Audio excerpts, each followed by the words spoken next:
प्यारे दोस्तों, सादर अभिवादन। मैं हूं महेश कुमार वैद्य और आप देख रहे हैं एनजेपी हरियाणा। दोस्तों, आज बात करेंगे चरखी दादरी के राजकीय मेडिकल कॉलेज के नामकरण की। हरियाणा सरकार ने इस कॉलेज का नामकरण राव तुलाराम के नाम पर किया है।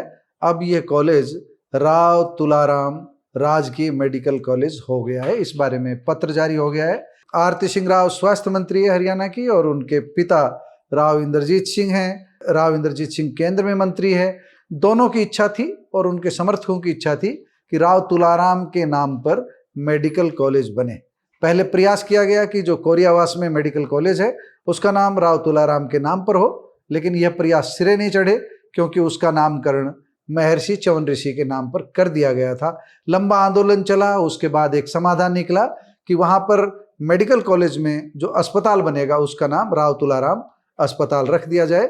मुख्यमंत्री नायब सिंह सैनी ने बीच का रास्ता निकालकर स्वयं इसकी घोषणा नारनौल आगमन पर की थी। पिछले वर्ष की ये बातें आप सब जानते ही हैं। इसके बाद लग रहा था कि मसला शांत हो गया और जैसे ही चरखी दादरी के मेडिकल कॉलेज का नाम राव तुलाराम के नाम पर किया गया तो पूरे हरियाणा में एक तरह से खुशी की लहर थी, क्योंकि एक स्वतंत्रता सेनानी को सम्मान दिया गया था। क्योंकि राव इंद्रजीत सिंह राव तुलाराम के वंशज हैं, इसलिए स्वाभाविक रूप से उनके समर्थकों को इससे खुशी हुई थी। लेकिन मसला ये है कि अब नामकरण का विरोध कुछ लोग कर रहे हैं। चरखी दादरी क्षेत्र से, उस क्षेत्र से, चरखी दादरी क्षेत्र से इस तरह की आवाज आ रही है कि यहाँ पर राव तुलाराम का नाम क्यों रखा गया। यहाँ पर पहले से ही बहुत से महापुरुष थे, उनके नाम पर रखा जाना चाहिए था। यहाँ हमारा सवाल अहम है, हमारा, मेरा नहीं, हमारे इस क्षेत्र की जनता का और हरियाणा की जनता की तरफ से हम बता रहे हैं। अहिरवाल क्षेत्र से जो आवाज उठ रही है वह आवाज शिकायत भरी है और इस शिकायत में दम है।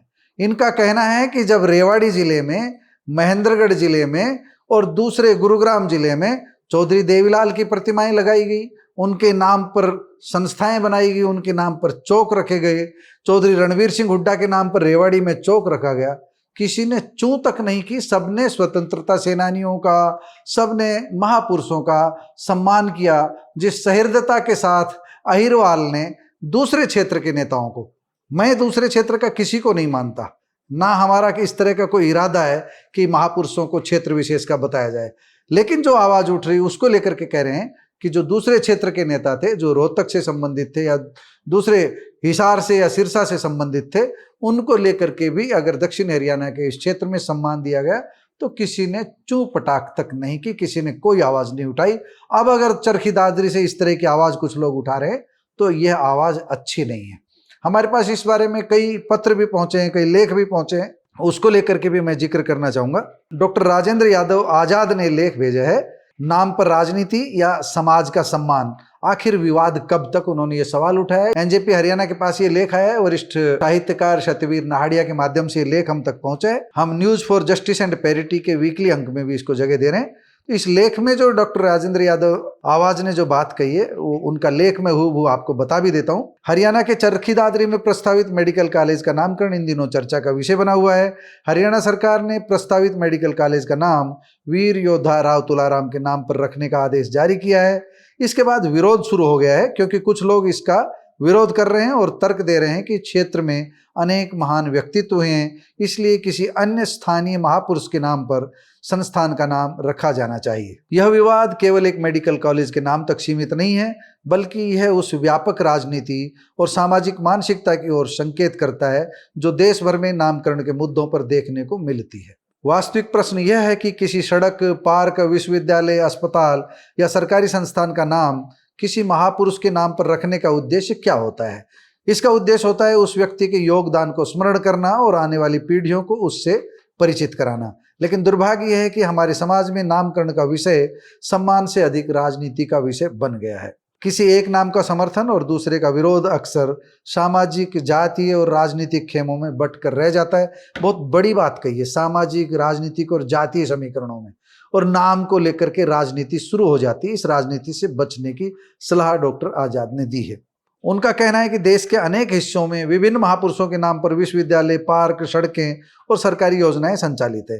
कहीं महाराजा अग्रसेन के नाम पर संस्थान है, कहीं भगवान परशुराम के नाम पर है, कहीं चौधरी देवीलाल के नाम पर है, कहीं सरदार पटेल के नाम पर है, कहीं डॉक्टर भीमराव अंबेडकर के नाम पर है, कहीं भगत सिंह के नाम पर है और कहीं अन्य महान विभूतियों के नाम।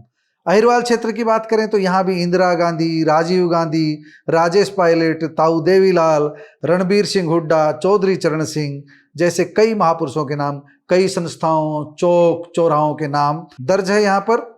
उनके नाम से कई संस्थाएं चल रही है, जबकि इनमें से कोई भी व्यक्ति अहिरवाल क्षेत्र का निवासी नहीं है। सामान्यतया अहिरवाल का आम नागरिक इन नामों को स्वीकार करता है, बड़े मन से स्वीकार करता है, क्योंकि वह समझता है कि यह सभी व्यक्ति राष्ट्र और समाज की धरोहर है।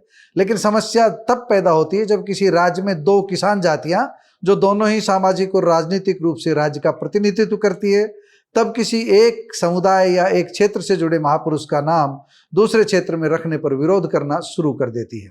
हरियाणा में जाट और अहिर दोनों ही जातियां सामाजिक और राजनीतिक रूप से अपना प्रभुत्व रखती है। जाट बहुल क्षेत्र दादरी में राव तुलाराम के नाम से मेडिकल कॉलेज का नाम रखा जाना एक सोची समझी राजनीतिक षड्यंत्र की बदबू को दर्शाता है, ये उन्होंने कहा है। इससे यह संदेश जाता है कि हम अभी भी अपने महापुरुषों को राष्ट्रीय दृष्टि से नहीं बल्कि जातीय और राजनीतिक चश्मे से देख रहे हैं। यदि किसी क्षेत्र में किसी समुदाय के महापुरुष के नाम पर संस्थान बनाया जाता है तो इसका अर्थ यह नहीं है कि अन्य समुदायों का अपमान किया जा रहा है। सम्मान का अधिकार सबको है और इतिहास में योगदान देने वाले प्रत्येक व्यक्ति को उचित स्थान मिलना चाहिए। राव तुलाराम जैसे स्वतंत्रता संग्राम के सेनानी किसी एक समुदाय के नायक नहीं थे। उन्होंने 1857 के प्रथम स्वतंत्रता संग्राम में अंग्रेजी शासन के विरुद्ध महत्वपूर्ण भूमिका निभाई थी। उनका संघर्ष संपूर्ण भारत की स्वतंत्रता के लिए था। उन्होंने देश को अंग्रेजों की गुलामी से मुक्ति के लिए संघर्ष किया था। हालांकि इस विवाद का एक दूसरा पक्ष भी है। ये डॉक्टर आजाद बता रहे हैं कि कुछ लोग मानते हैं कि सरकारी संस्थानों को किसी व्यक्ति विशेष की बजाय तटस्थ नाम दिए जाने चाहिए। उनका तर्क है कि यदि अस्पताल का नाम राजकीय मेडिकल कॉलेज चरखी दादरी हो, विद्यालय का नाम राजकीय उच्च माध्यमिक विद्यालय और विश्वविद्यालय का नाम राजकीय विश्वविद्यालय रखा जाए तो नामकरण को लेकर विवाद की कोई गुंजाइश ही नहीं बचेगी। इस विचार में भी एक प्रकार का लोकतांत्रिक आकर्षण है, क्योंकि इससे किसी व्यक्ति विशेष को लेकर होने वाले विवाद समाप्त हो सकते हैं। लेकिन दूसरी ओर यह भी सत्य है कि यदि हम सभी संस्थानों से महापुरुषों के नाम हटा दें तो आने वाली पीढ़ियां अपने इतिहास और प्रेरणा स्रोतों से दूर होती चली जाएंगी। समाज अपने नायकों को स्मारकों, संस्थानों और सार्वजनिक स्थलों के माध्यम से ही याद रखता है। बड़ा पत्र है, लेकिन उनका सार यही है कि राव तुलाराम के विरोध का प्रश्न केवल एक मेडिकल कॉलेज के नाम का नहीं है, बल्कि उस सोच का है जो तय करती है कि हम इतिहास को जोड़ने का माध्यम बनाना चाहते हैं या बांटने का। बड़ी बात कही है, यानी जोड़ना चाहिए, बांटना नहीं। किसी को भी इस तरह की बातों का विरोध नहीं करना चाहिए। वैसे यह बात भी काफी हद तक सही है कि जो जिस क्षेत्र के नायक रहे हैं उन्हें उस क्षेत्र में स्वीकार किया जाना चाहिए। लेकिन नायक के हिसाब से हम आपको बता रहे हैं, राव तुलाराम ऐसे नायक थे जो भारत के लिए स्वीकार्य होने चाहिए। उनको दादरी और रेवाड़ी के नजरिए से नहीं देखा जाना चाहिए। दोस्तों, आप इस विषय में क्या सोचते हैं? कमेंट बॉक्स में जाकर बताइएगा जरूर। नमस्कार, धन्यवाद।